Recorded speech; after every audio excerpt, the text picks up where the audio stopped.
She called police on him, never expecting they'd salute his authority instead. It was a warm afternoon when Marcus Johnson, a respected police captain known for his fairness and courage, decided to take a walk through his own neighborhood. He was off duty, dressed in jeans and a polo, but as always, he carried his service weapons securely holstered at his side, a responsibility and right he never neglected. That's when HOA President Karen spotted him. Her eyes narrowed instantly, and with a tone dripping with accusation, she demanded to know why a suspicious black man was walking around armed. Marcus calmly explained he was a resident, but Karen had already dialed 911, theatrically announcing that a dangerous man with a gun was threatening her community. Neighbors peeked out, some shaking their heads, others watching nervously as the scene escalated. Marcus stood steady, his hands resting casually at his side, no fear in his eyes, only quiet patience. Less than a minute later, 42 seconds, in fact, two patrol cars screeched to a stop.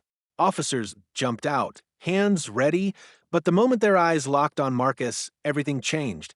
Instead of drawing weapons, they straightened, faces snapping into respect, and raised their hands in crisp salutes. "Captain Johnson, sir," one officer said, his voice firm with reverence. Karen's mouth dropped open, her smugness evaporating as she realized the man she had tried to criminalize was their commanding officer. The crowd of neighbors who had gathered buzzed with shock, watching Karen's plan collapse in front of them.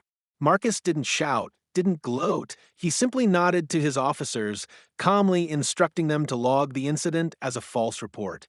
The officers turned toward Karen, their expressions hardening, and informed her of the legal consequences of abusing emergency services. She stammered, insisting she didn't know, but her excuses carried no weight. Marcus finally spoke, his voice calm but edged with truth. "You saw a black man with a gun and assumed criminal. Next time, remember, you don't know who you're calling on." With that, he walked away, the officers following his lead, leaving Karen red-faced and humiliated before the very community she claimed to protect. Justice had been served not through anger, but through undeniable authority, and the sight of those salutes made sure no one in that neighborhood would forget it.